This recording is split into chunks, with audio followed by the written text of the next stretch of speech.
ಅಂತಹ ಬಲರಾಮನನ್ನು ಎಷ್ಟು ಪ್ರೀತಿಗೊಳಿಸ್ದ ಅಂತಂದರೆ ಅವನ ಅಂಶದಿಂದ ಕೊಡತಕ್ಕಂಥ ಶೇಷವನ್ನೇ ತನ್ನ ಹಣೆಗೆ ಅಂಟಿಸ್ಕೊಂಡ. ಅದು ಹಾವಿನ ರೂಪದಲ್ಲಿರ್ತಕ್ಕಂಥದ್ದು, ಹಣೆಗಿರ್ತಕ್ಕಂಥದ್ದು ಹಾವಿನ ರೂಪದಲ್ಲಿ ಬಲರಾಮನ ಅಂಶ ಇರಲಿ. ಅವನು ಬಲರಾಮನಿಗೆ ಎಷ್ಟು ಪ್ರೀತಿ ಮಾಡ್ತಾನೆ. ನಾನು ಯೋಚನೆ ಮಾಡಿದೆ, ಬಲರಾಮನಿಗೂ ಕೃಷ್ಣನಿಗೂ ಹಾಗಾದ್ರೆ ಏನು ಸಂಬಂಧ ಇದೆ? ಅಷ್ಟೊಂದು ಪ್ರೀತಿ ಎಲ್ಲಿದೆ ಅಂತಂದರೆ ಇನ್ನೆಲ್ಲೂ ಇಲ್ಲ. ನೀವು ನೇರವಾಗಿ ಪೂರಿ ಜಗನ್ನಾಥಕ್ಕೆ ಹೋಗಿ. ಪೂರಿ ಜಗನ್ನಾಥದಲ್ಲಿ ಏನಿದ್ದಾನೆ? ಒಂದು ಕಡೆಗೆ ಬಲರಾಮನ ಇಟ್ಕೊಂಡಿದ್ದಾರೆ, ಇನ್ನೊಂದು ಕಡೆಗೆ ಸುಭದ್ರೆ, ಈ ಕಡೆಗೆ ಅಣ್ಣ, ಈ ಕಡೆಗೆ ತಂಗಿ. ಅಣ್ಣ ತಂಗಿಯ ಮಧ್ಯೆ ನಿಂತಿದ್ದಾರೆ ನೋಡ್ರಿ. ಈ ಕಡೆಗೆ ಸತ್ಯಭಾಮೆ ರುಕ್ಮಿಣಿ ಇಟ್ಕೋಬೋದಾಗಿತ್ತು, ಇಲ್ಲ. ಅವ್ರ ಅಣ್ಣ ತಂಗಿ ಮೇಲೆ ಅಷ್ಟಂತ ಪ್ರೀತಿ ಇದ್ರೆ ಒಂದು ಪಟ್ಟು ಜಾಸ್ತಿ. ರುಕ್ಮಿಣಿ ಸತ್ಯಭಾಮಿಗೂ ಒಂದು ಪಟ್ಟು ಜಾಸ್ತಿ.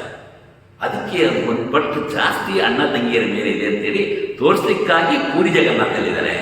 ಆದ್ದರಿಂದ ಅದರ ಒಂದು ಅಂಶವನ್ನು ಇಟ್ಟುಕೊಂಡೇ ಇವನು ಪಾಂಡುರಂಗನು ತನ್ನ ಹಣೆಯ ಮೇಲೆ ಹಾವಿನ ಚಿಹ್ನೆಯಲ್ಲಿ ಇರ್ತಕ್ಕಂಥದ್ದನ್ನು, ಬಲರಾಮನ ಮೇಲೆ ಇರ್ತಕ್ಕಂಥ ಪ್ರೀತಿಯನ್ನು ತೋರಿಸ್ಲಿಕ್ಕಾಗಿ ಅವನ ಹಣೆಗೆ ಇಟ್ಬಿಟ್ಟೆ.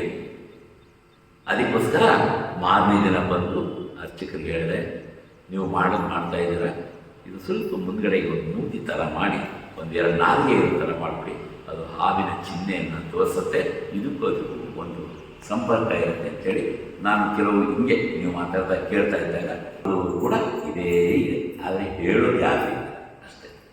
ಅಲ್ಲಿ ಕೇಳೋದು ಅರ್ಥ ಆಗುತ್ತೆ. ನಮ್ಮ ಕನ್ನಡ ಮರಾಠಿಯಲ್ಲಿ ಏನು ಅರ್ಥ ಆಗುತ್ತೆ? ಅರ್ಥ ಆದರೆ ಅವನು ಗೊತ್ತಿದ್ರೆ ಹೇಳ್ಬೋದು, ನನಗೆ ಗೊತ್ತಿಲ್ಲಪ್ಪ, ನಮ್ಮ ಯಾಕೋ ಪೂರ್ವಿಕರಿಂದ ಅಲ್ಲಿ ಇಟ್ಕೊಂಡ್ಬಂದಿದ್ದೀವಿ ಅಷ್ಟೇ ಅಂತ ಅನ್ನೋ ಜನ ಇದ್ದಾರೆ. ಅದು ಗೊತ್ತಿರೋದು ಹೀಗೆ ಅಂತಲೂ ಹೇಳು. ಅದು ನನಗೆ ಆ ಭಗವಂತ ಒಂದು ಜ್ಞಾನವನ್ನು ಕೊಡು. ಯಾಕೆ ತೋರಿಸ್ಲಿಕ್ಕಾಗಿ ಜನಗಳಿಗೆ ನೀವೂ ಕೂಡ ನಿಮ್ಮ ಅಣ್ಣ ತಂಗಿಯರನ್ನ ಪ್ರೀತಿಸಿ. ದಾಯಾದಿಯ ಒಂದು ಏನು ಒಂದು ಕೊರತೆ ಇದೆ, ದಾಯಾದಿಯ ಕೊರತೆ ನಮ್ಮಲ್ಲಿ ಏನು ಯಾವತ್ತಿದ್ರೂ ಅಷ್ಟೇ. ದಾಯಾದಿಗಳು ಯಾಕೆ ಅಂತ ಗೊತ್ತು.